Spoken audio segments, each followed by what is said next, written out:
Hey, buddy. Hey, how you doing?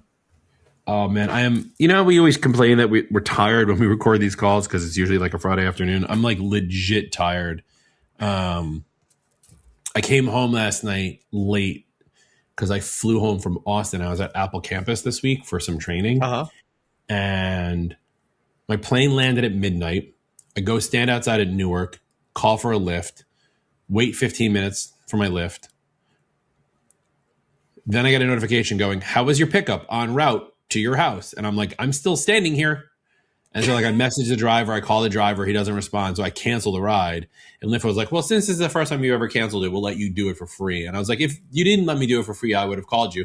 And then I had to book another Lyft. And then it took another 15 minutes. The only reason it takes 15 minutes is because there's nowhere to park where the pickup is at Terminal 3.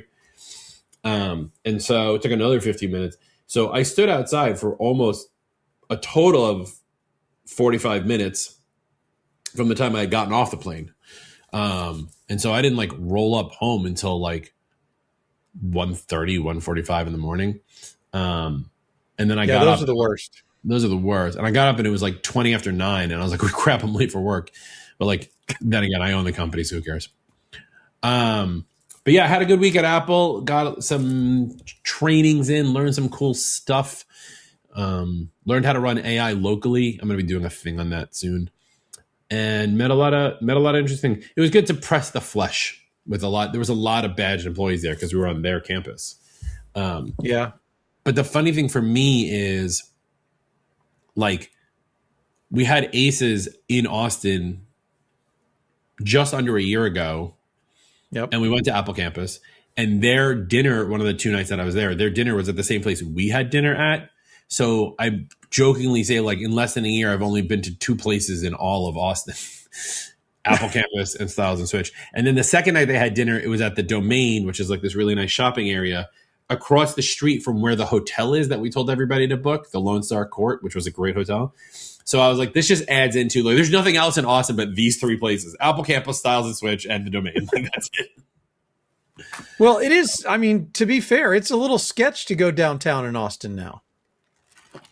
Wouldn't know. I don't even think downtown exists. I only know those 2 places. Therefore, that's all that can be. And birds aren't real. Been a near.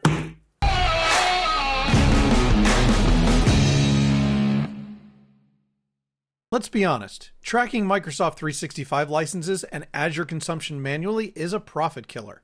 If you're still using spreadsheets to reconcile your billing, you're likely leaving money on the table every single month. That's where Sync 365 comes in. No more missed renewals, no more oops on prorated charges, and 0 manual data entry. Sync 365 captures those mid-month changes automatically, ensuring your margins stay exactly where they belong. Stop the billing chaos and start recovering that lost revenue today.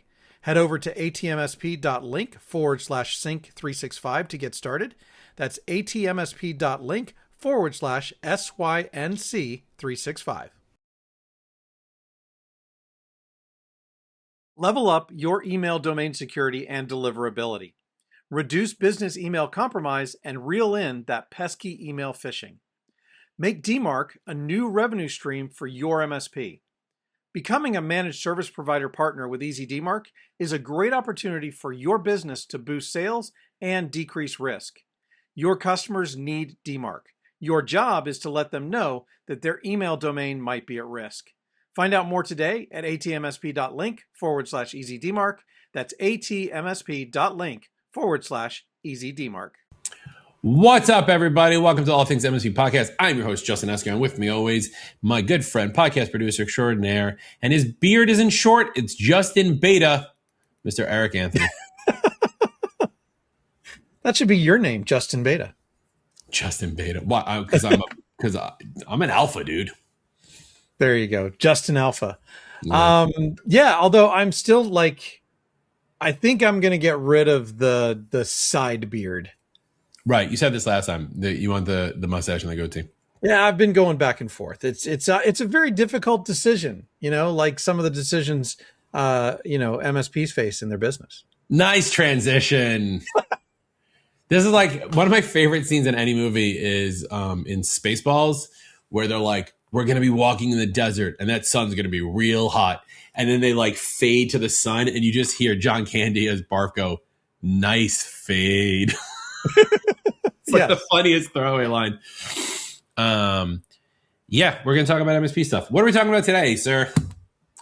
We are talking about, and this is a common problem. I had this problem when I was an MSP, of stepping away from the technical side of the business to actually run the business. Because so many MSPs started their business as technicians first, right? This is not an uncommon thing. They cover this in the E-Myth Revisited, right, by Michael Gerber. Probably one of the best books an MSP can read on shifting their mindset from being somebody who is a technician that kind of owns their own job to actually being a business owner running a technical business. So, and I know both of us are technicians. We both started out our careers as technicians. And so I think this is something that we are very qualified to speak to. Yeah. I was thinking about this when we're discussing, like, there's a lot of 1-2 person businesses out there. And I feel like even as a 1-person business, when we're saying like step out of the technical and get into the business side of things, this is still going to be very relevant to you, because I know that you're thinking to yourself like, well, I have to do the technical. I'm the only one there.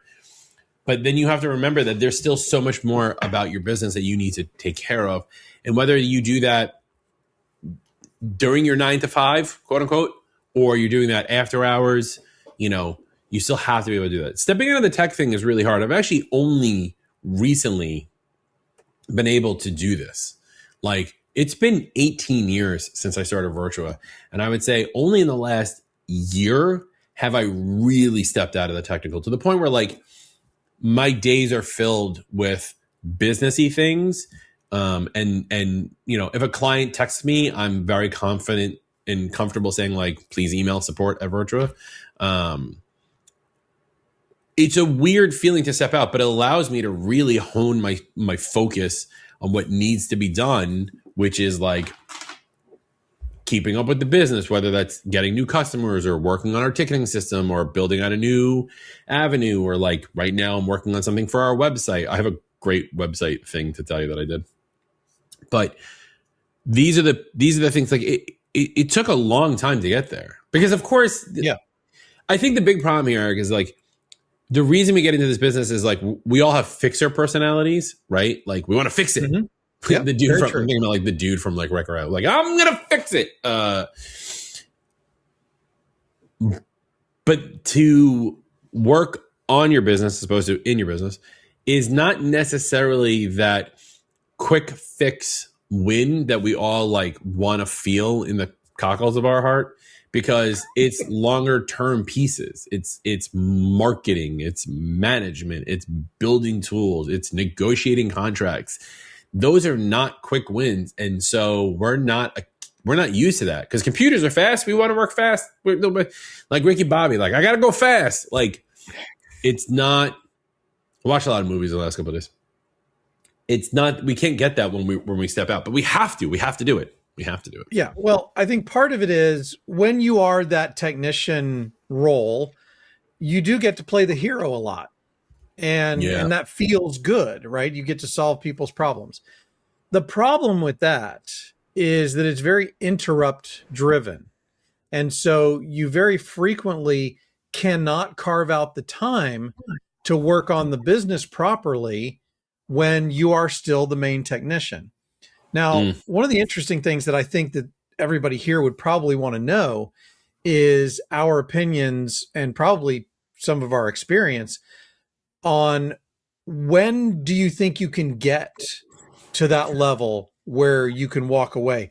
How many employees does it take for you to be able to walk away from the technician side of the business? Every time someone says like how many something, the immediate thought I hear is like, how many licks does it take to get to the center of a Tootsie Roll Pop? 1, 2, 3, 3.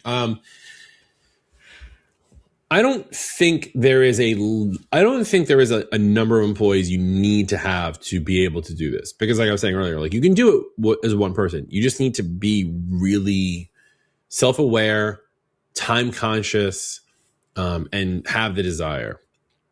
And that is hard for one person. So I don't want to exclude them, but there is a big difference from when you have you alone, solopreneur, to having an employee.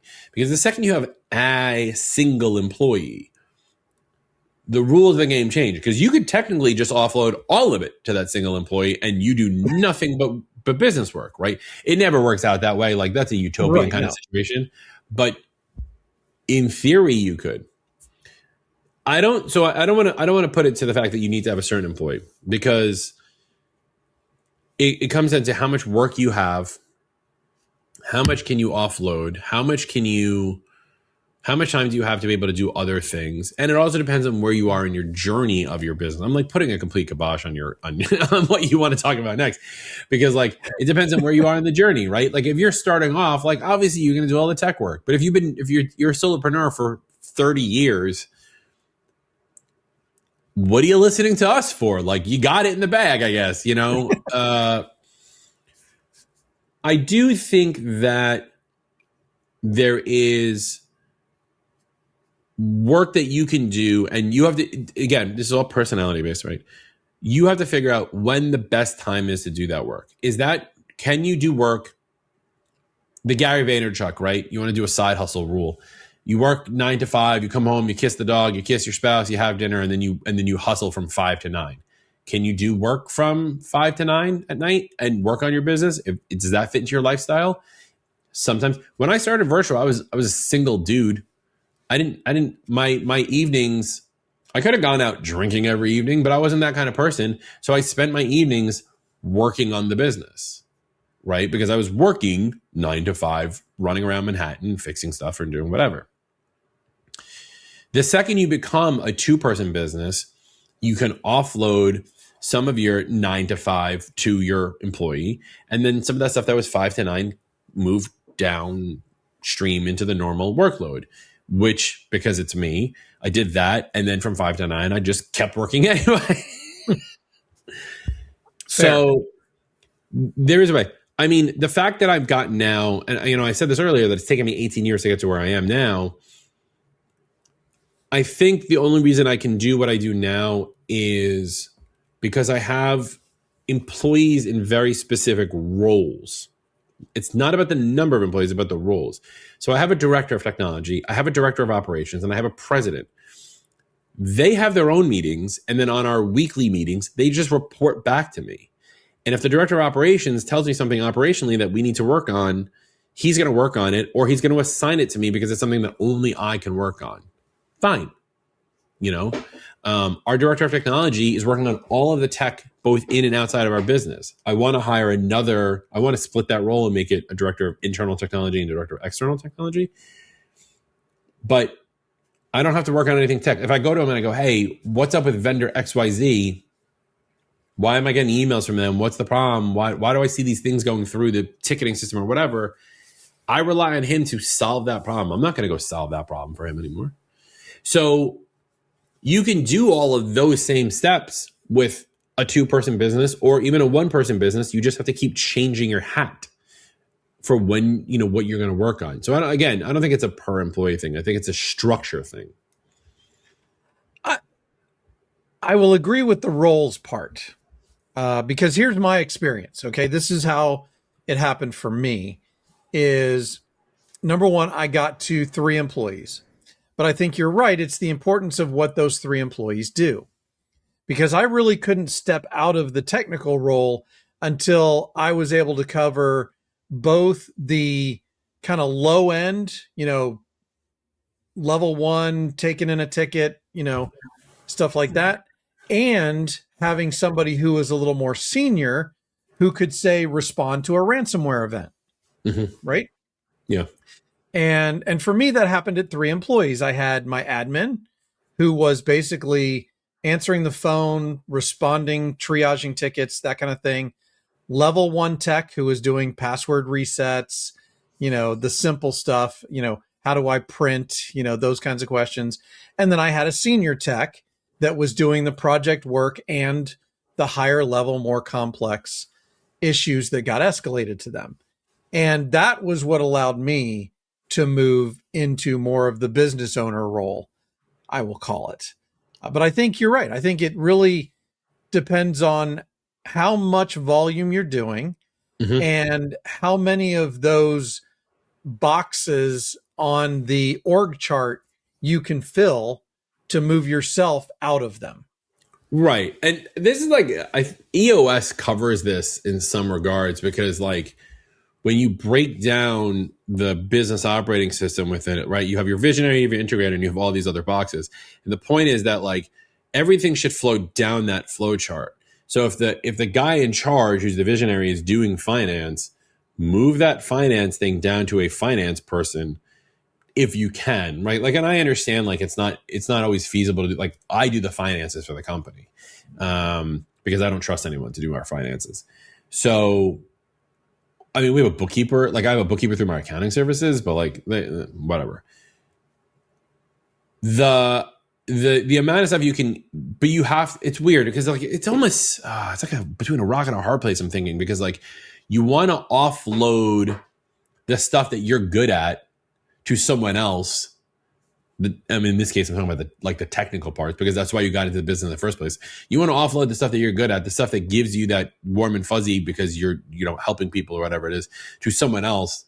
So that way you can work on other things, most likely things that you don't want to do anyway.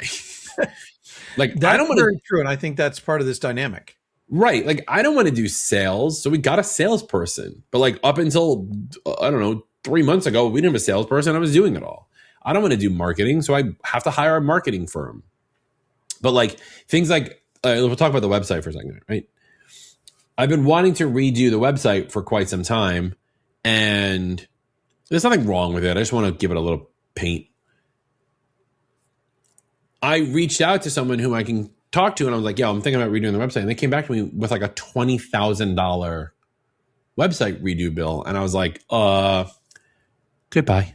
Like, right? So no one on my team can do WordPress because they're not skilled in it, which is fine. I don't need them to be skilled in WordPress. I'm skilled in WordPress. So I will work on it myself. And in my head, I'm like, I am working on the business because I'm fixing the public persona of our business by changing up the website or whatever it is, right? Right. So sometimes you offload things that you don't know how to do. Sometimes you offload things you do know how to do. It all comes down to like, what do you want to do in the moment? But as long as you have stuff that you're offloading to people that you can trust, which is really important, you should be okay. I mean, I joke around about the 18-year thing, but like, I don't know, 4 years ago, I went to Mexico with the family. Like, I was like, I'm going to Mexico. Clients can't get me internationally, but I will be on the daily huddles and I'll be on our weekly Zoom, right? And my president was like, why? Go on vacation. And I was like, because I personally do not feel comfortable and, more importantly, confident that nothing's going to go wrong without me. And she was like, test us. And I was like, okay, not this week though. But I did later that year. And I'm like, I'm going to go. I think we were going to Folly Beach that August. And I was like, call me if you need me. I don't want to be involved. We're going to test this. And I got one phone call from my director of technology about some crazy client story. They were able to do it. And me, like, letting go of that control, and like, dude, you know me, like, letting go of control is not in my wheelhouse. But letting go of that and trusting that my team could do it. And I will say this, between Mexico and Folly Beach, we changed out a couple employees, which is what I really, in like hindsight, think was the reason about my confidence not being where it should be, but now it is. I now know I have a team of like kick-ass people who can handle this work. Even just this week, right? I was at Apple. I was like, if you need me, I'm available. I had to check in with them. I had to go back to my president and be like, is everything okay? I haven't heard anything. She's like, everything's great. I'm like, maybe I'm the problem. So I have some questions for you. I have 5 questions, and I want you to rate yourself on these signs that you have not let go yet. Right. Okay. So number 1 is you're still the escalation point for everything. True or false? For tech things or everything? Tech things. Rarely. My director of technology does 95% of the escalations.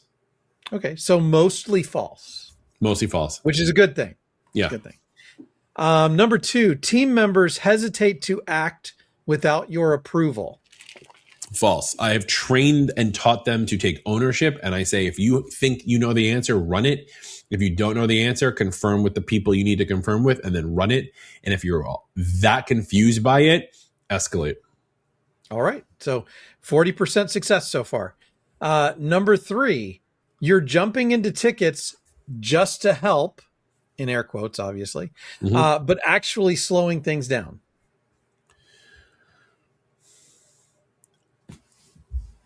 Only if I'm not slowing down, but I will only jump into tier 1 tickets if we're being overwhelmed and my team is calling for help. Okay. So business need, it doesn't qualify as the just to help in air quotes. I will say that a couple of years ago, I remember this, that my team was like, and again, this was the older team, not the current team. The older team, they were like complaining that they were being overrun. And I told them, I was like, you know what, guys, everyone take the day off. And I went and I just did all the tickets, just in like a really passive aggressive way. And I handled all of it because I can, but it did not help anyone. Right. So probably not a great leadership example. No, it's a great example to tell people not to do, but this is true. It was just like, guys, I don't understand why you can't handle this. And like, I handle all of it, but then I realized there was like knowledge transfer that didn't happen or anything like that. So since that incident, I now kind of do because like my tier 1 team really doesn't start until 10 a.m. Eastern time because they're an hour behind us. Fred on our team does the 9 to 10 spot, but there are days where Fred's not in, or overnight we got 70 tickets. Fred can't do 70 tickets in an hour. So I'll jump in on those as a business need. Right. There's my answer for that. Okay. Number 4, which we've already talked about, vacations just equal working remotely instead of unplugging. Where am I going? True and false. Okay. And I think this only applies to me. I have so much side gig stuff that I do. I'm going to take that out of the picture for a second. Right. The answer is true. I don't. No, the answer is false. The answer is false. Vacations are not work remotely time. I, however, never put up an out of office because I don't want the spam bots getting responses automatically. So instead, I put in my signature note upcoming travel for like 3 or 4 weeks well in advance so people get it. And I will only work if I'm remote, like if I'm on vacation, I'll only work just to stay on top of my email, because my email will, if I come back and I have so much in my inbox, I'll commit harry-carry. Yeah, I think it's very hard to get away from not doing any work anymore as a business owner. And I'm also not the kind of person who would go on vacation to like Mount Kilimanjaro where there's no cell service. Yeah. Right. Yeah. Like I'm on a cruise ship where there's Starlink Wi-Fi. Right. Not right now. If you go to youtube.com/@allthingsmsp and you go, no, Justin, that's your office. Yeah, I'm in my office. I'm just generically speaking. Yes. When you are on a cruise. When I'm on a cruise ship that has Starlink Wi-Fi, I'm typically just making sure my email is okay. Because I have to carry my phone anyway, because I got to call my kid to make sure he's not doing anything stupid. Yeah. Okay. So last, but certainly not least, documentation still lives in your head. Oh, bye. Oh, I'm done. I'm really trying to get better at that. I thought I'd get you with this one. Yeah. I mean, but I think that's true for anyone. We have set up, and I've been very open with my team about this, where if there's something that they don't know, because it is like one of those like complex things that has moved its way up to me, I do my best to fix it with them on a Zoom call, record it, and let them write an SOP after.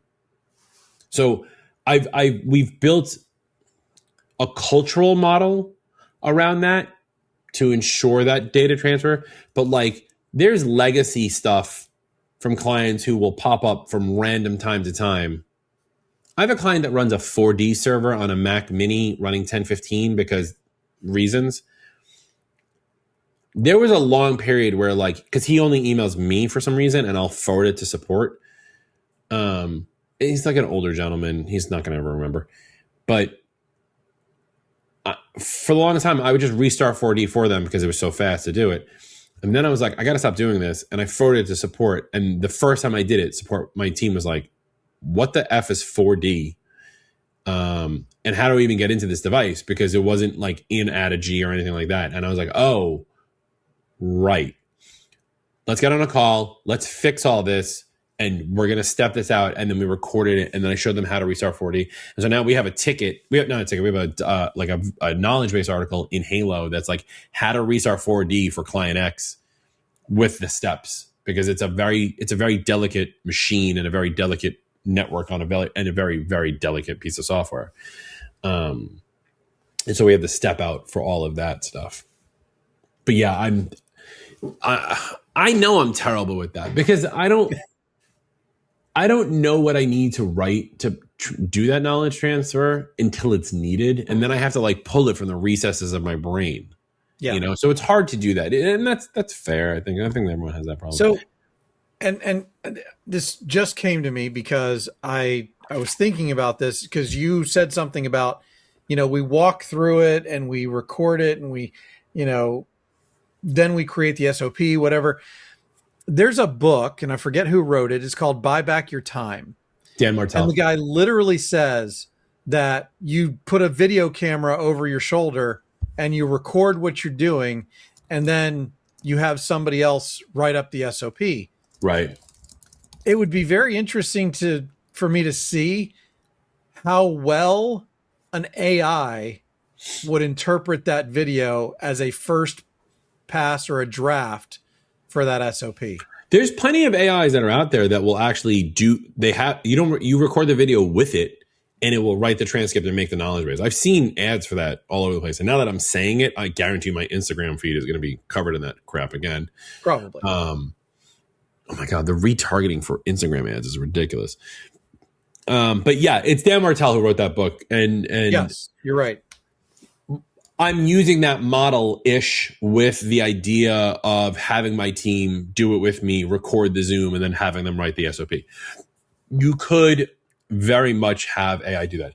He actually takes it a step further, which is if you hire like a virtual assistant or something like that to do a job, record yourself, do the job, give it to the virtual assistant, have them write the SOP, then have them test the SOP with the next person.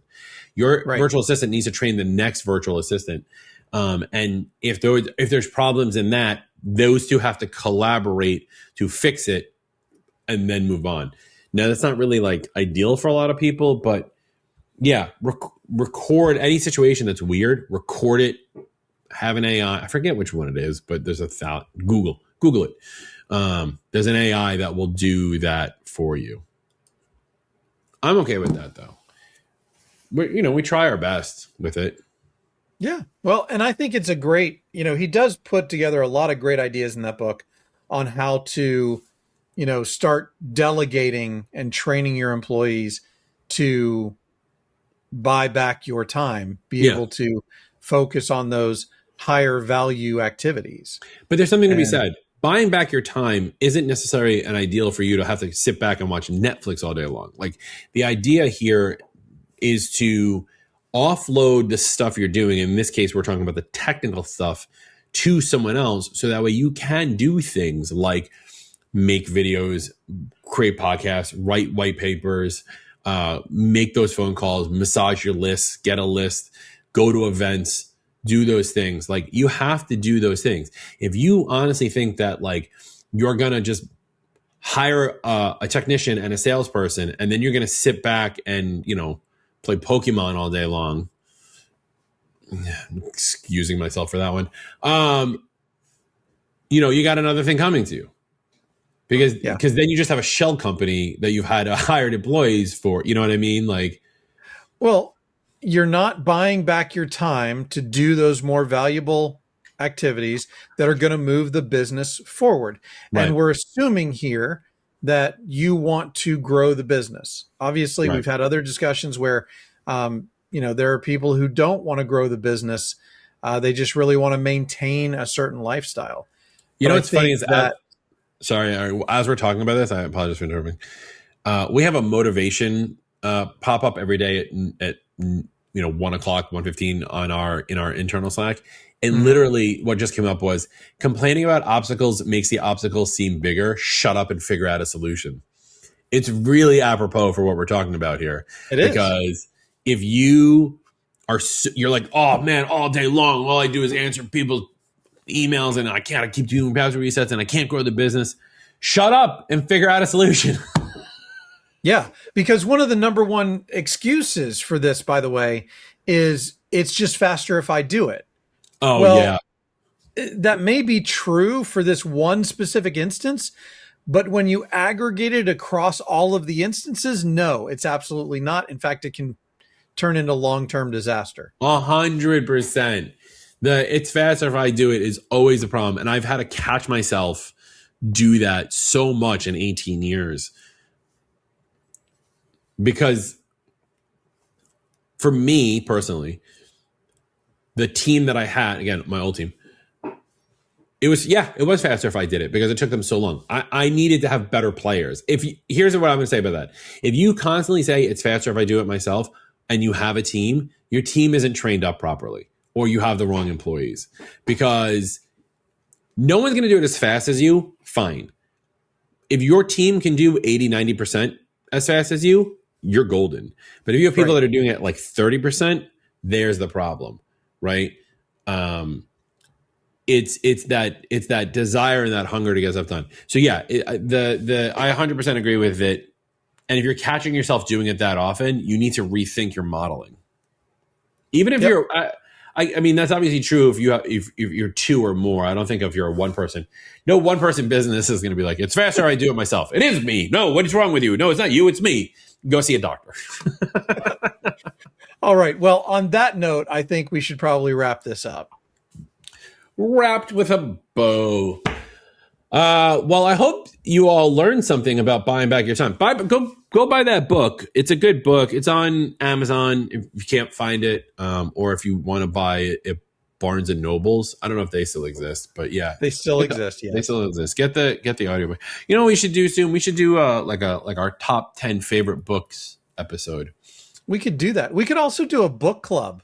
Well, I was going to say let's double down. Club. We could do a book club. I was going to double down and say we should do our top 10, and then we should ask everybody in our Facebook group what their top 5 are, and then aggregate that to make the group top 10. So if you are listening to this, and I really hope you are, facebook.com/group/at All Things MSP. When Eric posts this, we'll follow up with a question of like, what's your top 5 favorite business books? I don't care if you like The Lord of the Rings for this example. Good book, we're but not for that. Good book, but not appropriate for what we're trying to do here.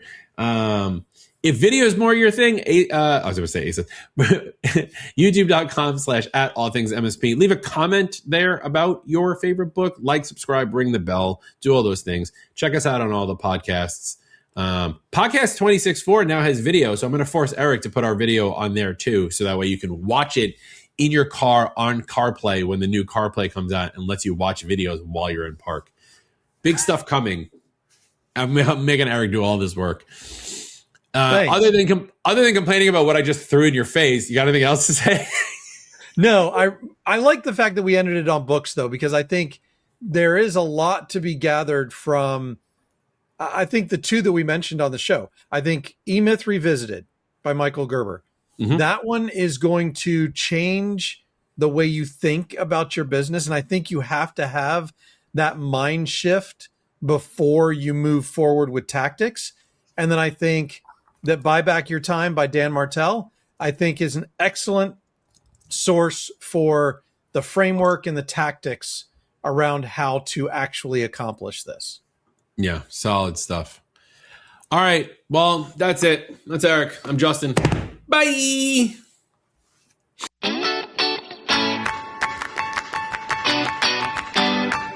Thank you for listening or watching the All Things MSP podcast.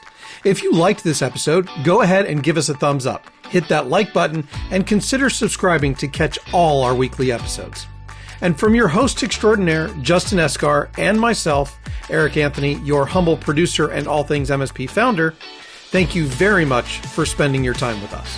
If you are not aware, All Things MSP started as a Facebook group and now supports over 6,000 members. We also have a LinkedIn page for those of you who don't do Facebook, and make sure to check out our YouTube channel for even more content. A special thank you to our premier sponsors, Easy DMark, GoZinta, and Sync365. And thank you to the rest of our sponsors. Without sponsors, we could not do what we do for the MSP community. Please consider checking them out. The All Things MSP podcast is a BizPow LLC production. The views and opinions of the hosts and guests are their own and do not reflect the thoughts and opinions of any employer, vendor, sponsor, or random taxi driver in the Metro DC area. Be sure to join us next week for another exciting episode.